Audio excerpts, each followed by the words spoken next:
मूकं करोति वाचालं पंगुं लंघयते गिरिं यत्कृपातमहं वन्दे परमानन्दमाधवम्। ॐ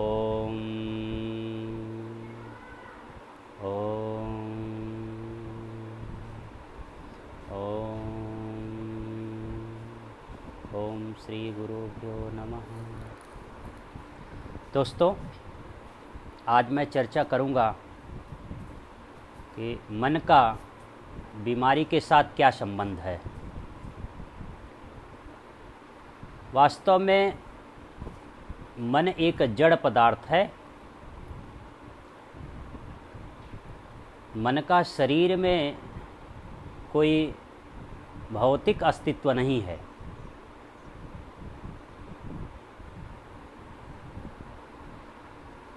लेकिन मन सूक्ष्म रूप से जो ससीम चेतना है,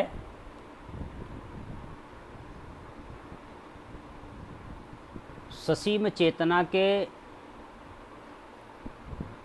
जो विचारणा है, जो संकल्प है, जो धारणा है, उसको विचारों के माध्यम से मन उस पे सवार होकर के इस तन को कार्य करने के लिए, सोचने के लिए, कहीं पे भी भटकने के लिए, कहीं पर लगने के लिए जिम्मेदार होता है। शास्त्रों में कहा गया है कि पूरा ब्रह्मांड असीम चेतना से व्याप्त है और जो कुछ भी हमें दिखाई देता है वह उसका एक भ्रम मात्र है। और वो भ्रम हम कैसे देख पाते हैं? अपने गुणों के द्वारा। जिसकी शरीर की जो कारण पदार्थ है, जो सूक्ष्माति सूक्ष्म है, जिसके द्वारा मानव विभिन्न तन को ग्रहण करता है, उन गुणों के माध्यम से अपने विचारों की अभिव्यक्ति करता है और वैसा ही कार्य करने के लिए वो बाध्यकारी होता है। कार्यते है वशः कर्म सर्व प्रकृतिर्जयी गुणा। जो जिसकी जैसी प्रकृति है वैसा ही वह कर्म करने के लिए बाध्य होता है। तो प्रश्न ये उठता है कि जब हम कार्य के प्रति वशीभूत हैं तो फिर दोषी कौन है?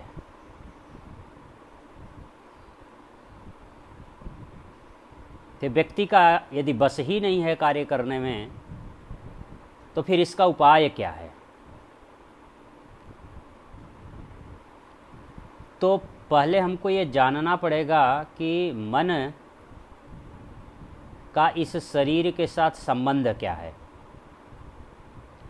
जैसा कि हमने पहले ही बताया कि मन एक काल्पनिक पदार्थ है जिसका वस्तुतः कोई अस्तित्व नहीं है, फिर भी एक अभिकरण तो है। और आज के आधुनिक परिप्रेक्ष्य में जो शरीर का रोगों से ग्रसित हो जाना है और शरीर हमेशा उद्विग्न और विचारों में खोई रहती है, उससे निजात पाने का, उससे छुटकारा पाने का उपाय क्या हो सकता है? तो पहले तो हमको समझना होगा कि ये बीमारियां पैदा कैसे होती हैं। बीमारियों का एक इतिहास है। बीमारियां दो प्रकार की होती हैं, एक कम्युनिकेबल डिजीज़ है, एक नॉन कम्युनिकेबल डिजीज़ है। एक जो बॉडी से ओरिजिनेट होती है उसको हम लाइफस्टाइल डिसऑर्डर कहते हैं।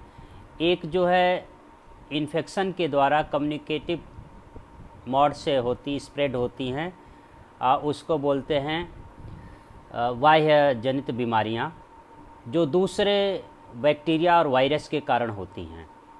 तो इन दोनों को जो डील करने की फैकल्टी है, जो मानव के शरीर में रोग प्रतिरोधक की क्षमता है, उसका कहीं न कहीं मन से एक संबंध अवश्य है, क्योंकि मन इंद्रियों का राजा है और इंद्रियों के माध्यम से शरीर संवेदनाओं को ग्रहण करता है और उस प्रकार से शरीर उसका रिस्पांस करती है। तो यदि इंद्रियों का जो संवेदनाओं का आदान प्रदान है, यदि उस पर हम नियंत्रण प्राप्त करना चाहते हैं तो मन पे नियंत्रण प्राप्त करना होगा। और मन को नियंत्रण प्राप्त करने का उपाय बड़ा ही दुष्कर कार्य है। और भगवत गीता में भगवान कृष्ण से अर्जुन प्रश्न पूछते हैं कि चंचलम ही मनः कृष्णा प्रमाथि बलवद दृढ़म तस्याहम निग्रहम मन्ये वायोरिव सुदुष्करम।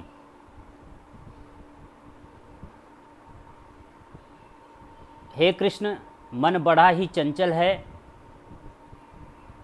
इसको वायु के समान रोकना बड़ा ही दुष्कर कार्य है।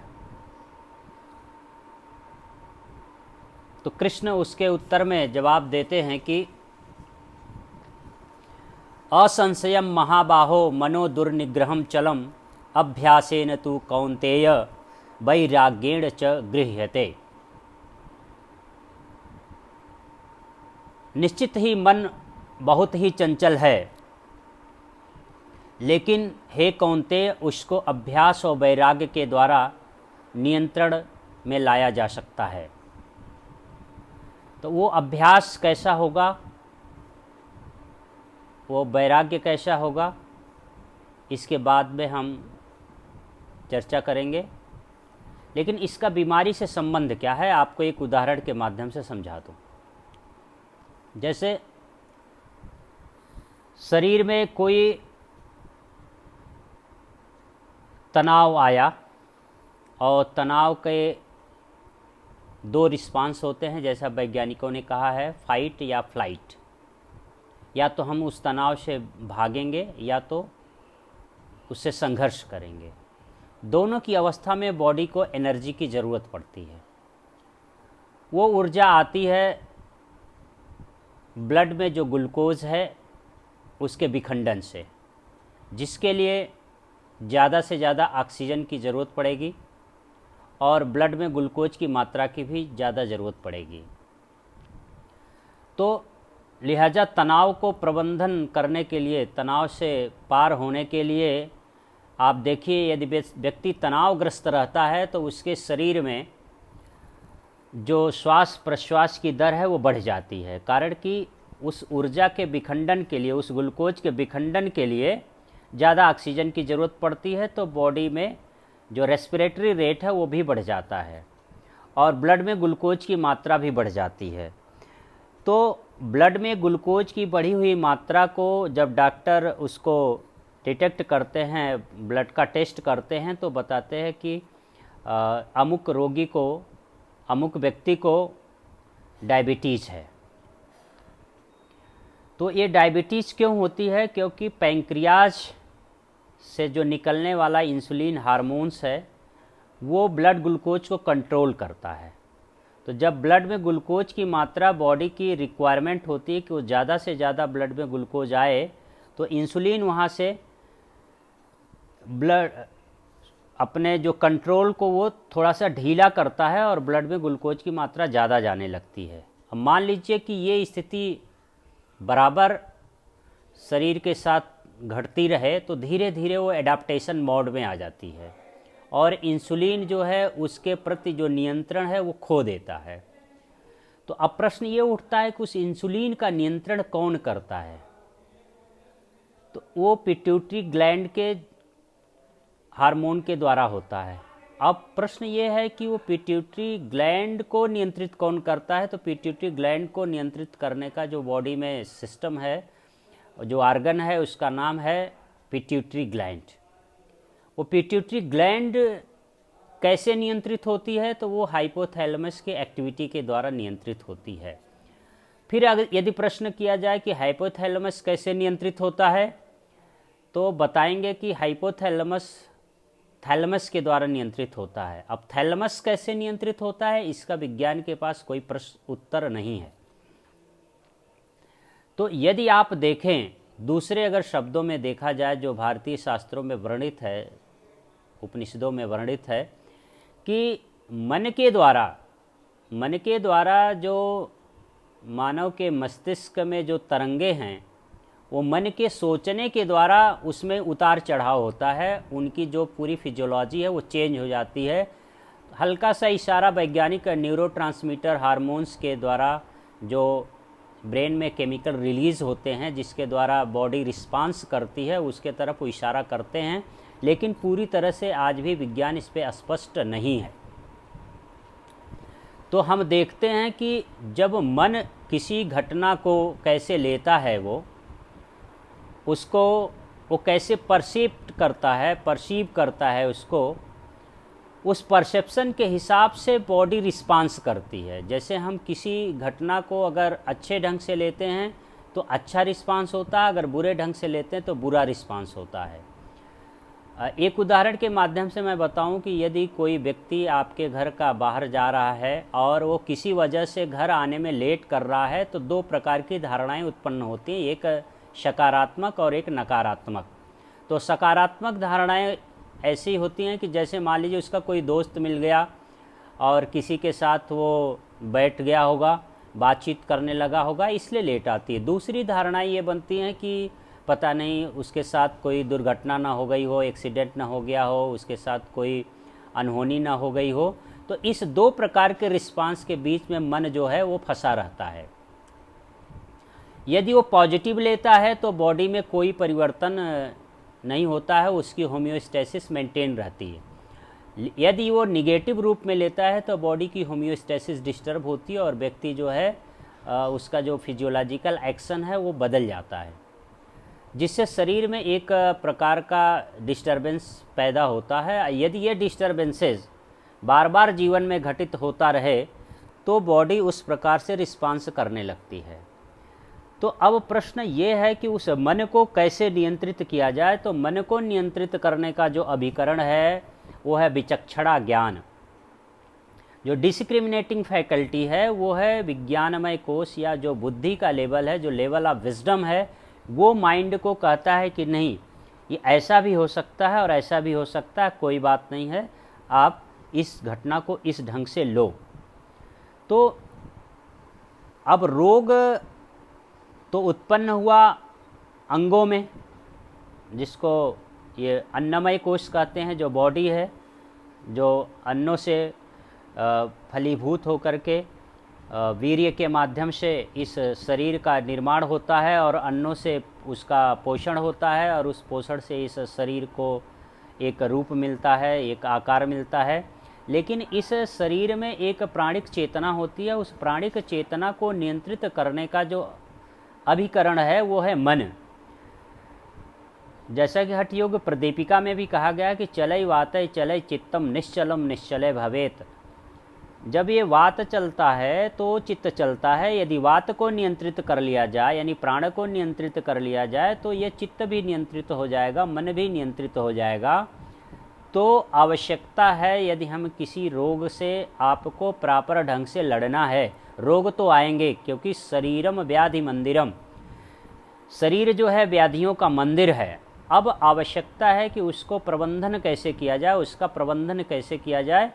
वो प्रबंधन होगा प्राणों पे नियंत्रण के द्वारा। अब प्राणों के नियंत्रण की, जैसा कि मैं पहले की भी वीडियो में बताया हूँ कि हरिहर मिलन के द्वारा, हरिहर क्रिया के द्वारा उस प्राणों को नियंत्रित किया जा सकता है, जिससे मन को शुद्ध और निर्मल किया जा सकता है। आज मैं एक दूसरी विधि बताता हूँ मन को नियंत्रित करने का, कि आप यदि देखें कि गर्भ में जो बच्चा होता है वो किस मुद्रा में होता है, और वो उसकी जो श्वास प्रश्वास है वो, या उसके शरीर की जितने भी फिजिकल एंड फिजियोलॉजिकल जो रिएक्शंस हैं, जो उसके अंदर जो एक्टिविटीज़ हैं वो कैसे चलती हैं, तो माँ के अंदर होने वाली क्रियाओं से वो पोषण प्राप्त करता है, जो अम्बिलिकल कार्ड के माध्यम से उस बच्चे के गर्भनाल से जुड़ी रहती है। तो उसमें देखते हैं कि मस्तिष्क का विकास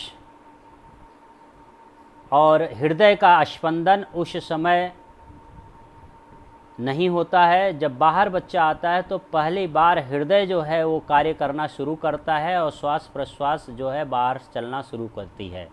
यानी कि इस श्वास प्रश्वास हृदय के स्पंदन से पूर्व भी उस बच्चे में जीवन है। तो उस जीवन का कारण क्या है? उस जीवन का कारण है वो जीवात्मा, जो उस चेतना के द्वारा उस शरीर को चलायमान रखती है, उसमें पोषण का कार्य करती है, उसमें वृद्धि का कार्य करती है। तो यदि हम अपने आप को इस मस्तिष्क से हृदय और हृदय से अगर हम उसको नाभि के द्वारा, नाभि में चलने वाले प्राण के तरफ यदि केंद्रित कर पाएँ तो ये मन जो है बहुत हद तक स्थिरता में लाया जा सकता है। तो इसके लिए हम करेंगे क्या कि हम किसी भी आसन में, सुखासन में बैठ जाएंगे। स्पेशली इसके लिए वज्रासन है, वज्रासन में बैठेंगे और जो ध्यान है अंजलि मुद्रा एडाप्ट करके दाएं हाथ को बाएं हथेली के ऊपर रख लेंगे और आंखें बंद करके श्वास प्रश्वास की गति को ऑब्जर्व करेंगे और ध्यान लगाएंगे नाभि के पास। जब श्वास को बाहर करेंगे तो नाभि जो है अंदर की तरफ जाएगी और जब श्वास को अंदर करेंगे तो नाभि ऊपर की तरफ आएगी। और इस प्रक्रिया को दोहराते हुए आप कम से कम इसको 5 से 7 बार करेंगे। इसके बाद धीरे धीरे आप शशांक आसन में आगे की तरफ झुकते जाएंगे और ध्यान रखेंगे आपका ध्यान हमेशा नाभि प्रदेश पर हो। और इस प्रक्रिया को यदि आप 10 मिनट तक करते हैं और 1 हफ्ते के बाद आपका मन जो है स्थिर होने लगेगा और उस स्थिरता का सुख आप करके ही प्राप्त कर सकते हैं। तो शरीर में रोगों से लड़ने के लिए जो रोग प्रतिरोधक क्षमता है वो मन के स्थिर होने से बहुत ही अच्छी हो जाती है और आप उस रोग को, जो रोग का कारण जो मन में होने वाली विकृतियां हैं, क्योंकि मन जैसा भाव बनाता है शरीर वैसा रिस्पांस करती है। तो जब मन यदि आपके बस में हो गया तो बहुत सारे रोगों को आप वश में कर सकते हैं। तो इस प्रकार इस क्रिया का आप प्रयोग करें दैनिक जीवन में स्वस्थ रहने के लिए, जिसके द्वारा आप अपने परम पुरुषार्थ को प्राप्त कर सकते हैं। धन्यवाद। सुप्रभातम। हरि ओम तत्सत।